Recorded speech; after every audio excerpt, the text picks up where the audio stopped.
আমি কখন দেখছি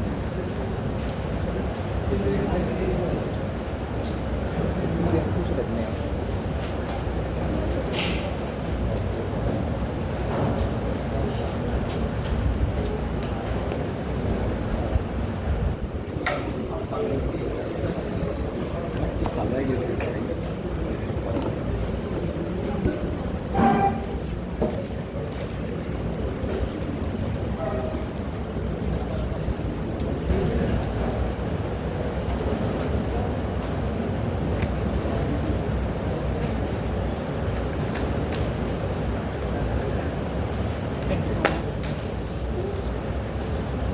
ক্যামেরার সামনে আরেকবার করে নিয়ে আসবেন ক্যামেরার সামনে আসছে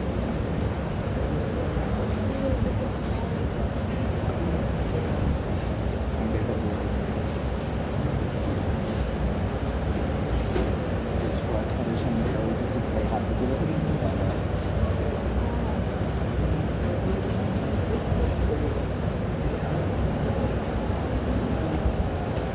সার্টিফিকেটটা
তারপরে তারপরে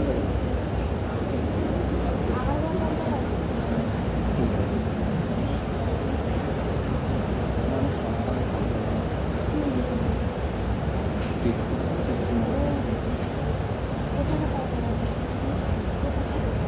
আছে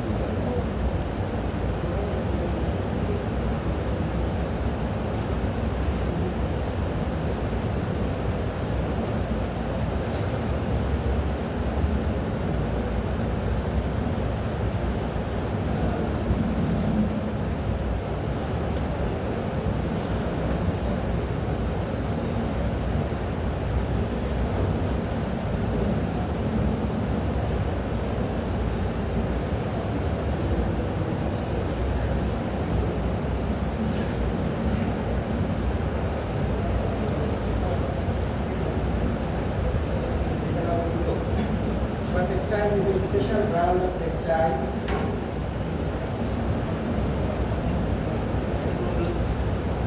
Madam?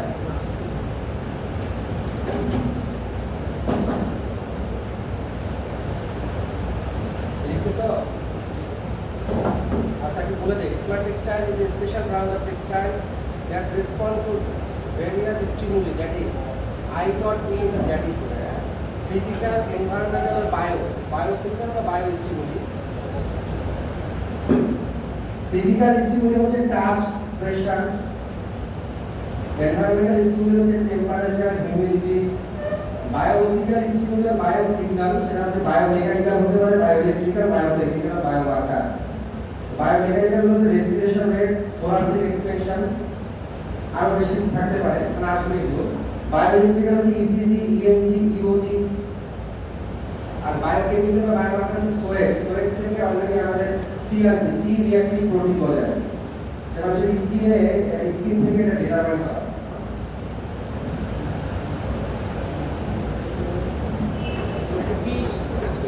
বেস পিএস হতে পারে পিএস। আরো বলো, তোমরা আমি অ্যাড করতে পারবা, আরো আসবে।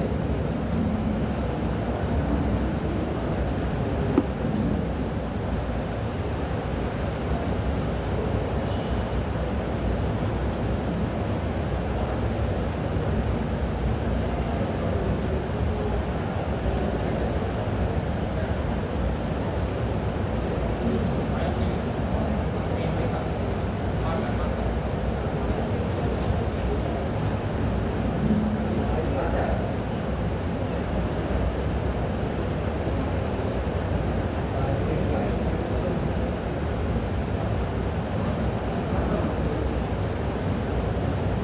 স্মার্ট টেক্সটাইল বা ইলেকট্রনিক টেক্সটাইল বা ই টেক্সটাইল, হ্যাঁ সরি, সি নাম্বারটা বায়োকেমিক্যাল और मार्कर, बायोमार्कर, बायोकेमिकल और बायोमार्कर, मार्कर।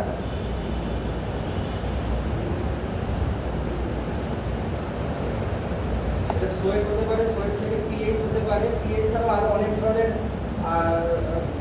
সল্টের পরিমাণ হতে পারে।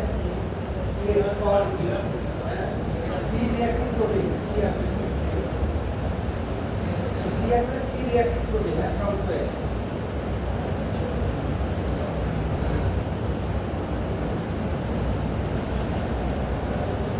আচ্ছা, স্মার্ট টেক্সটাইল বা ইলেকট্রনিক টেক্সটাইল বা ই টেক্সটাইল মোরালেস নেই, হ্যাঁ বুঝছো? মানে স্মার্ট টেক্সটাইলকে ইলেকট্রনিক টেক্সটাইল তো বলা হয়, আবার ই দিয়ে হাইফেন দিয়ে টেক্সটাইল, ই ডট করে ইলেকট্রনিক ডট, ই দিয়ে হাইফেন দিয়ে ডট দিচ্ছি আমরা, এটা ই টেক্সটাইল তো বলা হয়। ক্যাপিটাল লেটার ই হতে পারে, স্মল লেটার ই হতে পারে, বিভিন্ন হতে পারে, বিভিন্ন রকম তারা, বাট মূল উদ্দেশ্য হচ্ছে এই যে বিষয়টা একটা comprehensive idea. Smart textile, smart টেক্সটাইলের যেহেতু এখানে আমরা দেখতেছি যে স্বাভাবিকভাবে যে কোনো সেন্সর যদি হয়, সেন্সরগুলো দেখবা যে হার্ড ইলেকট্রনিক্সের সেন্সর হয়, রাইট? যে কোনো সেন্সর হার্ড ইলেকট্রনিক্সের, মেশিনে ব্যবহার হোক, সুইচ হিসেবে ব্যবহার হোক, যে কোনো কিছুতে হার্ড ইলেকট্রনিক্সের সেন্সর আছে, হিউমিডিটি সেন্সর আছে, পিএইচ সেন্সর আছে, ইসিজি সেন্সর দেখছো, ইসিজি করা দেখছো না? ইসিজি দেখছো, এর পাশে একটা প্রোব লাগানো হয়, মানে মাথার উপর মেটাল দেয়, মেটালটা থাকে, আর চার সাইডে একটা রাবারের ব্যাটারি থাকে, যেটাতে মেটালটা থাকে, বলে এখানে একটা জেল দেওয়া হয়, ইলেকট্রোলাইটিক জেল বলা হয়। মানুষের স্কিনের সাথে, মানুষের স্কিনের যে ইম্পিডেন্স আছে, বাধা আছে না, সিগন্যালটাকে অ্যাক্টিভেট করতে গেলে বাধা নিয়ে স্কিনটা একটা ওটাকে ইলেকট্রোলাইটিক জেল দিলে এই বাধাটা কমে যায়, ইম্পিডেন্স কমে যায়, তাহলে স্কিন সিগন্যালটা নিতে পারে, সিগন্যাল যেটা হার্টের সিগন্যালটা নিতে পারে। তো এগুলো সবই কিন্তু হার্ড ইলেকট্রনিক্স, রাইট? যে ওয়্যারটা ব্যবহার করা যায় সেটাও ওয়্যার, একটা মেকানিক ওয়্যার, যে কোনো পার্ট ইলেকট্রন হিসেবে ব্যবহার হচ্ছে, ইলেকট্রন বা সেন্সর হিসেবে ব্যবহার হচ্ছে, সেটাও হার্ড ইলেকট্রনিক্স। স্মার্ট টেক্সটাইল যখন আলোচনা আসবে তখন এটা হয়ে যাবে ফ্লেক্সিবল ইলেকট্রনিক্স আর সফট ইলেকট্রনিক্স।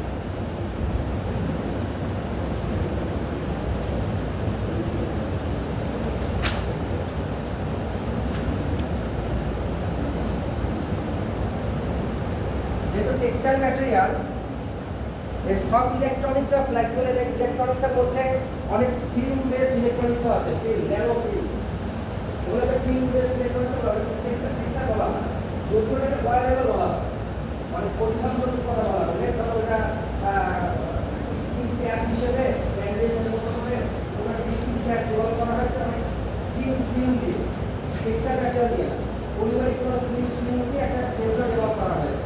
এটাকে টেক্সটাইল কখনোই বলা হবে না, বলা হবে ওয়্যারেবল, মানে পরা যায়, পরিধানযোগ্য। তাহলে ওয়্যারেবল ইলেকট্রনিক্স একটা আলাদা পার্ট। স্মার্ট টেক্সটাইল দিয়ে হতে পারে ওয়্যারেবল ইলেকট্রনিক্স, আবার যেগুলো সফট ফিল্ম দিয়ে হতে পারে, একবারে ন্যানো থিকনেসের ফিল্ম হতে পারে, খুবই ফ্লেক্সিবল, খুবই বেন্ডেবল। বুঝতে পেরেছি? তাহলে আর একটা টার্ম হচ্ছে ওয়্যারেবল টেকনোলজি বা ওয়্যারেবল ইলেকট্রনিক্স।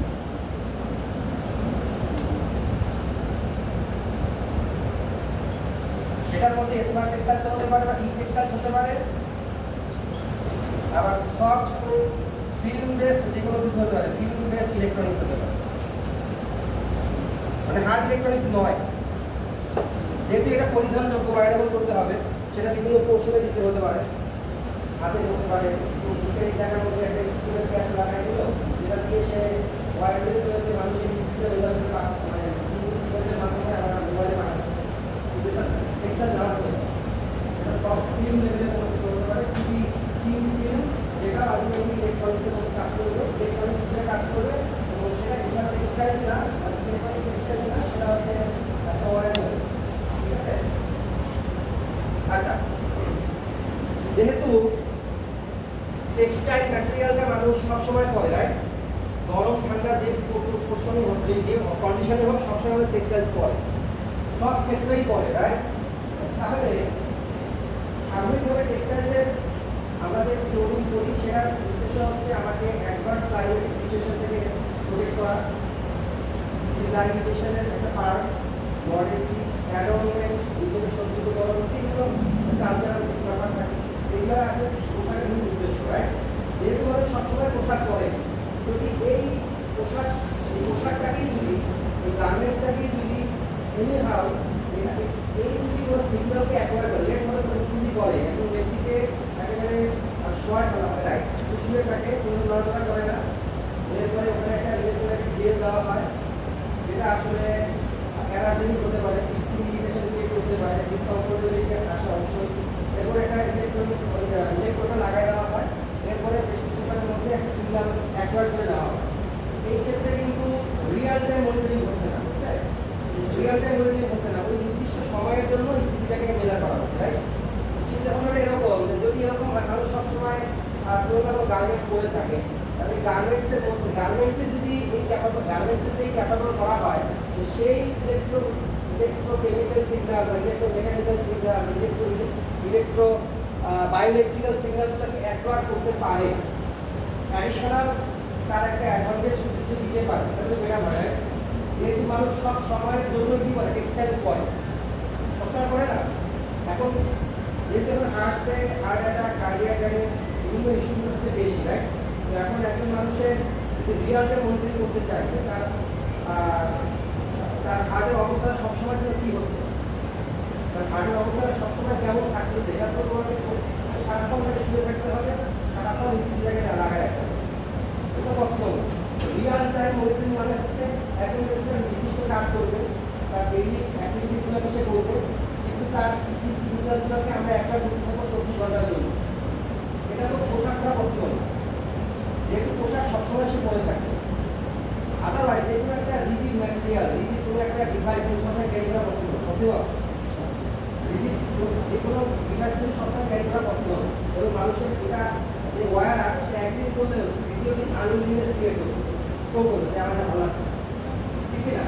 যেহেতু টেক্সটাইলসের ব্যাপারে তার এটা লাগে, সে সবসময় টেক্সটাইলস করে, যাতে এটার মধ্যেই বেশি ক্যাপাবিলিটি গ্রো করা হয় যে সে মানুষের তার নিজস্ব ইলেকট্রোকেমিক্যাল সিগন্যাল যেটা আছে, বায়োইলেকট্রিক্যাল সিগন্যালটাকে অ্যাক্টিভেট করতে পারবে, তাহলে কিন্তু এটা স্মার্ট টেক্সটাইল হয়ে যাবে। বুঝতে পেরেছি? এবং এটা রিয়াল টাইম মনিটরিং, অর্থাৎ সব সময়ের জন্য তার ইসিজি প্যাটার্নটাকে সে মেজার করবে। যেহেতু টেক্সটাইল সবসময় করা হয়, এই জন্য টেক্সটাইল যখন মানুষের এই ধরনের বায়ো সিগন্যালগুলোকে অ্যাকোয়ার করতে ব্যবহার হবে, তখন যেহেতু টেক্সটাইল সব জায়গায় ব্যবহার হয়, সবসময় ব্যবহার হয়, যেমন কার্টেন হিসেবে ব্যবহার হচ্ছে, কার্টেনের মধ্যে যদি এমন কিছু যদি অ্যাড করে দেই যে সে সানলাইট থেকে, মনে করো solar panel, flexible solar panel, তো সানলাইট থেকে এনার্জি হারভেস্ট করতেছে, বাতাসের কারণে সে যদি এরকম করে সে ঝুলতেছে, বাতাসের কারণে সে উঠতেছে, এর মাধ্যমে এনার্জি হারভেস্ট হয়, বুঝতে পারি কি? এরকম হচ্ছে তো। তাহলে এই যে টেক্সটাইল ম্যাটেরিয়ালটা তার যে কার্টেন হিসেবে তার যে ফাংশন, সেটাও সার্ভ করতেছে, অ্যাডিশনাল ভাবে একটা এক্সট্রা বেনিফিট দিতে পারে, একটা দুটা তিনটে এক্সট্রা বেনিফিট দিতে পারে। টেক্সটাইল জায়গায় ব্যবহার হবে, কিন্তু অ্যাডিশনাল ভাবে সে স্মার্ট বেনিফিট আমাদেরকে দিবে, তখন এটা স্মার্ট টেক্সটাইল বলা হয়। যেহেতু টেক্সটাইল সব জায়গায় ব্যবহার হয়, একজন মানুষ বিছানায় শুয়ে আছে, তো তার ঘুমের প্যাটার্নটা কেমন, যদি বেডশিটের মধ্যে, পিলো কাভারের মধ্যে আমরা কিছু ফ্লেক্সিবল টেক্সটাইল ডেভেলপ করে দিই, যেখান থেকে তার ঘুমন্ত অবস্থায় তার ঘুমের কোয়ালিটি কেমন। অনেকে ঘুমে মারা যায় না, মানে ঘুমন্ত অবস্থায় মারা যায়, অনেক কারণে মারা যেতে পারে, কিন্তু মানুষ মনে করে ঘুমে মারা যায়, কিন্তু কী কারণে মারা গেল আসলে এটা যদি ডিফাইন করতে হয়, তাহলে বেডশিট এবং পিলো কাভারের মধ্যে এমন কিছু জিনিস সেট করে দিতে হবে যেটা তার বডি সিগন্যালগুলোকে অ্যাকোয়ার করতে হবে, পরে অ্যানালিসিস করা যাবে, আচ্ছা এই কারণে এই সমস্যাটা হচ্ছে। বুঝতে পেরেছি? এখন টেক্সটাইল যদি সব জায়গায় ব্যবহার হয়, সবসময় ব্যবহার হচ্ছে, এই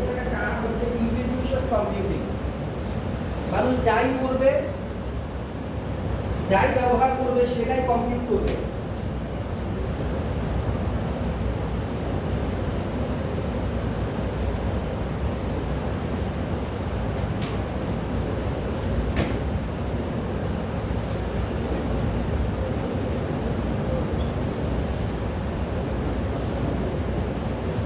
যেহেতু টেক্সটাইল মানুষ পড়বে, আলাদাভাবে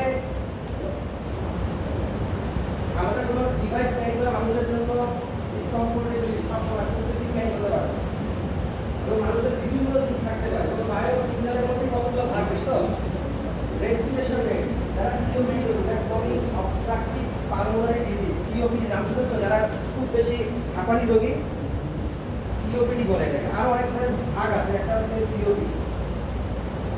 এখন আমি একটা টি শার্ট পরেছি, এই টি শার্টের মধ্যে যদি আমি একটা সেন্সর ইন্টিগ্রেট করে দিই, যেটা আমার থোরাসিক এক্সপেনশনকে মেজার করবে, আমার আমার বক্ষ কখনো প্রসারিত হয়, কখনো আবার কি হয় কলাপস করে।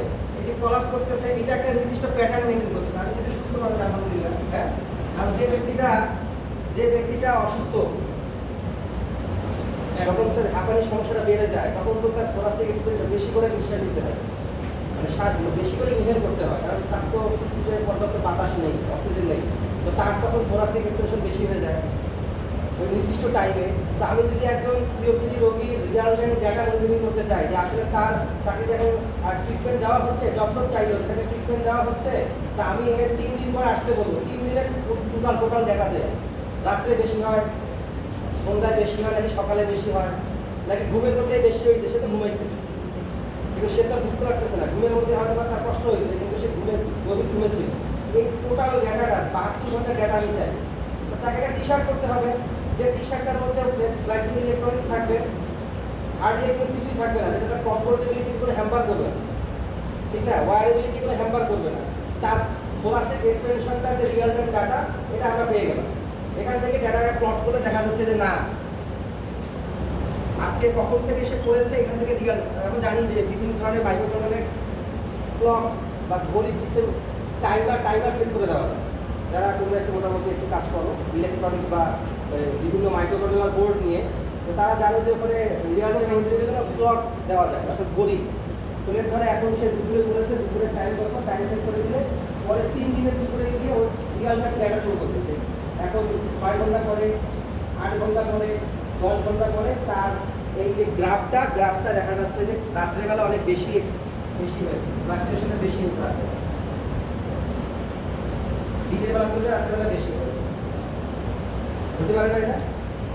তাহলে ওই ব্যক্তিটা মেডিসিন নেওয়ার কারণে 3 দিনের প্রথম থেকে এক ধরনের গ্রাফ ছিল রাত্রেবেলা, ধীরে ধীরে কমতেছে গ্রাফ, ফ্লাকচুয়েশনটা কমতেছে, ডিপ্রেশনটা কমতেছে, তার মানে হচ্ছে তার কাজ হচ্ছে, এই মেডিসিনের কাজ হচ্ছে। সিওপিডি রোগীরা থোরাসিক এক্সপেনশন মানে মেডিকেল সিগন্যাল, হ্যাঁ, থোরাসিক এক্সপেনশন বায়োমেডিকেল সিগন্যাল, এটা অ্যাবডোমিনাল এক্সটেনশন হতে পারে, যে পেট করে যখন শ্বাস প্রশ্বাস হয় তখন পেটে এক্সপেনশন হয় না, এক্সপ্যান্ড হয় কলাপস হয়। যে কোনো একজন প্যারালাইসিস রোগী, রাইট, ধরে একটা হাতে সমস্যা হয়েছে, ডাক্তার তাকে বিভিন্ন ফিজিক্যাল থেরাপি দেয় না, কোনো একটা বল চাপতে বলে। এখন তার যে মাসল অ্যাক্টিভিটি, এটা আসলে ইনক্রিজ করতেছে কি, মাসল অ্যাক্টিভিটিটা আসলে বাড়তেছে কিনা, সেটা আজকে থেরাপিটা নিল, প্রথম দিনের অবস্থা, দ্বিতীয় দিনের অবস্থা, ডাক্তার ওষুধ দেওয়ার 7 দিন পরে আসলে 7 দিন পরে গিয়ে আসলে ইনক্রিজ হলো কিনা, যদি রিয়াল টাইম ডাটা চাই, তাহলে একটা টি শার্ট করবে, টি শার্টের মধ্যে এখানে যে এখানে রিপারটা আছে না, রিপার আছে না, টি শার্টের মধ্যে রিপ একটা অংশ আছে না, এই অংশের মধ্যে সিগন্যাল আমরা একটা সেন্সর দিয়ে দিই, ফ্লাক্সিবল সেন্সর, সে যখন এরকম বারবার হাতটাকে বল দিয়ে প্রেস করতেছে, তার যে মাসলের অ্যাক্টিভিটি, এটা আসলে ইনক্রিজ করতেছে কিনা। মাসল অ্যাক্টিভিটি জানার জন্য ইএমজি করতে হয়, সেটা হতে পারে মুখের মাসল অ্যাক্টিভিটি হতে পারে, কানের হতে পারে, চোখের উপরে নিচে বিভিন্ন জায়গার মাসল অ্যাক্টিভিটি যদি মেজার করতে চাই, তাহলে ওই যে ইসিজির মতো করে ডিভাইস আছে, ইলেকট্রোলাইটিক জেল দিয়ে ওরকম ইলেকট্রোড দিতে হয়, তারপরে মাসল অ্যাক্টিভিটি ওই সময়ের জন্য মেজার করতে হয়, রিয়াল টাইম মানে সব সময় তো পাওয়া। বুঝতে পেরেছি? একটা ব্যক্তি যে তার ফিজিক্যাল থেরাপি নিচ্ছে ডক্টরের সাজেশন অনুযায়ী, তার উন্নতি হচ্ছে কিনা, রিয়াল টাইম মনিটরিংয়ের জন্য টি শার্ট ব্যবহার করা হয়, আর এই রিপার্টের মধ্যে আমি ওই সেন্সরটা করে দিলাম, আর এটা ইএমজি মেজার করবো। মধ্যে আমি ইলেকট্রোড দিয়ে দিলাম, বুঝতে পারছি এটা ইএসসি দিয়ে দিলাম, বুঝতে পারে না? টি-শার্ট করতেছে কোন কারণে করতেছে? কারণ তার কিছু সোশ্যাল কিছু ইস্যু আছে, এনভায়রনমেন্টের ব্যাপার আছে, ওটা তো সে স্টার্ট করতেছে টেক্সটাইল অ্যাডিশনাল ভাবে তার কিছু হেলথ বেনিফিট দিচ্ছে, ঠিক না?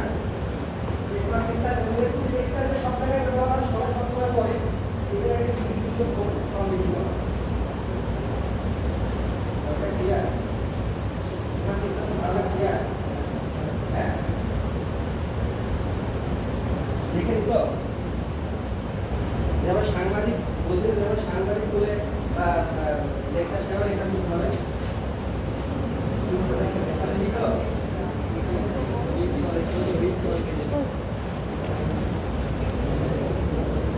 লিখছো এগুলো?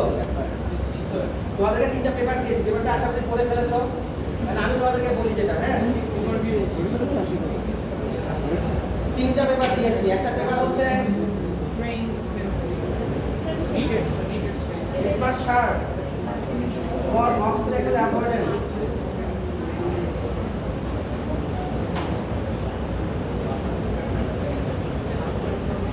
ফর ভিজুয়ালি ইম্পেয়ার্ড পারসন, মানে অন্ধ ব্যক্তির জন্য। একটা দিয়েছি resistive pressure sensor,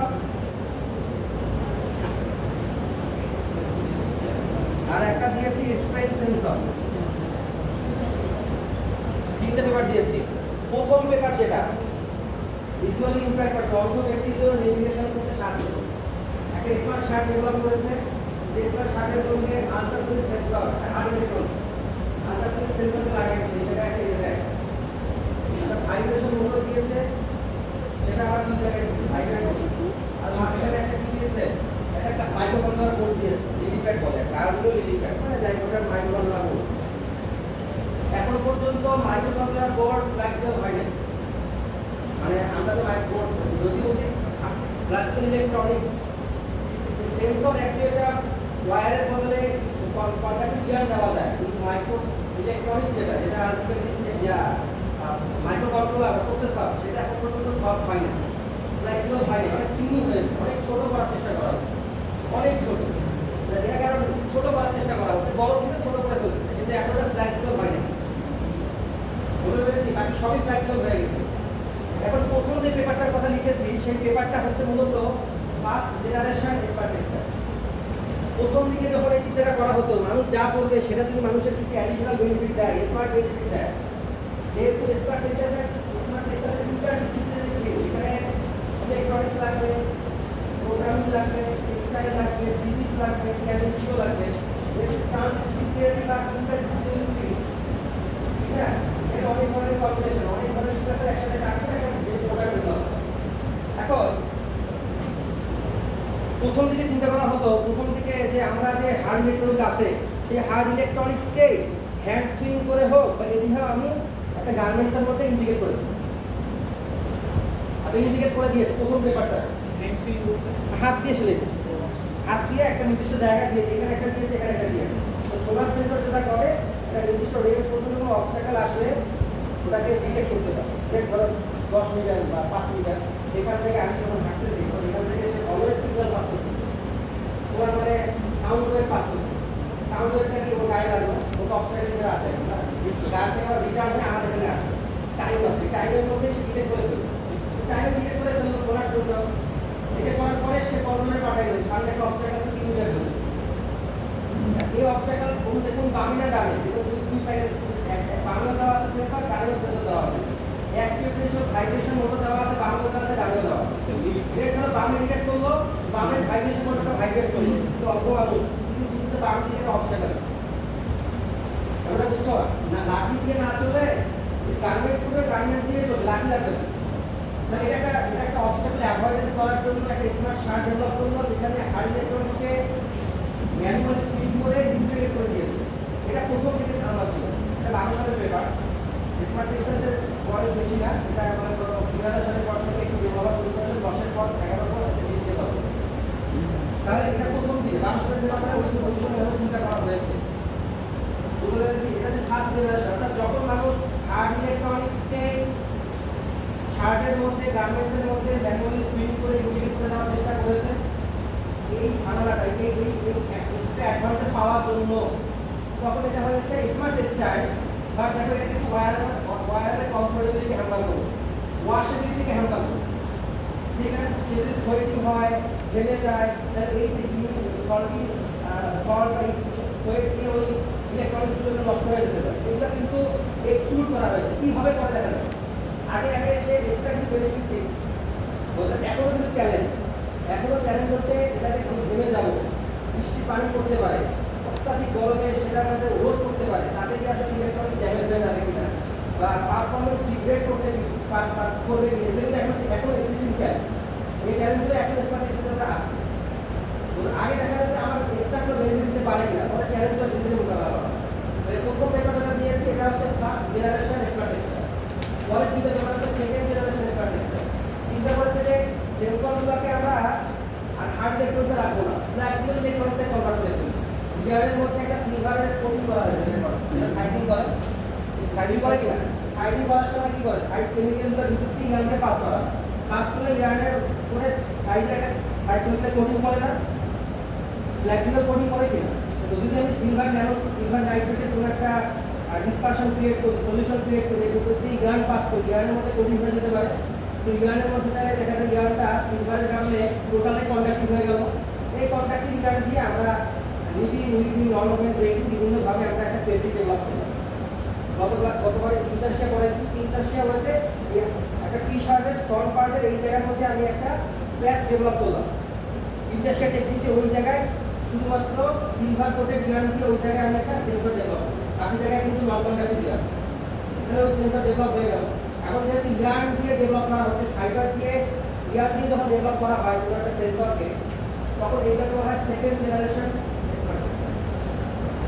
third generation হচ্ছে একবারে ফাইবার লেভেলেই তুমি ফাইবারের মধ্যেই সেন্সিং ক্যাপাসিটি ক্রিয়েট করবা ফাইবার দিয়ে ব্যাটারি তৈরি করবা এনার্জি ব্যাটারি তৈরি করবা এনার্জি লাগবে তোমার যেগুলো সেন্সরের আনলিমিটেড যদি এনার্জি লাগবে ব্যাটারি হলো ডিসি ব্যাটারি ব্যাটারি হলো ডিসি না এরকম লম্বা লম্বা ব্যাটারি যেগুলো ডিসি ওয়্যারের কমফোর্ট থেকে হ্যাম্পার করবে ঠিক না এইটা যখন আমরা দেখবো যে সব কিছুই ফাইবার এবং গান দিয়ে করা হচ্ছে ব্যাটারি থেকে শুরু করে সব তখন এটা হয়ে যাবে third generation smart textile smart টেক্সটাইলের সবচেয়ে বেশি ব্যবহার হয় স্পোর্টসে অ্যাথলেটের মনে করো সে একজন এক্সারসাইজ করতেছে বা অ্যাথলেট তাদের যে তাদের যে পারফরমেন্স অ্যাক্টিভিটি এটার জন্য বেশি ব্যবহার হয় হেলথ সেক্টরে বেশি ব্যবহার হয় এখন ইসিজি ইউএমজি যা যা বললাম সব হেলথ সেক্টর মানুষের বডি টেম্পারেচার হতে পারে স্পেন অ্যানালিসিস টিএস হতে পারে ঠিক না সিএডি ভেহিকল হতে পারে সব আর এটা কোনো যে হেলথ ইস্যুতে বেশি ব্যবহার হয় আর এটা হচ্ছে মেডিকেল বা এই ধরনের ডিফেন্সে বেশি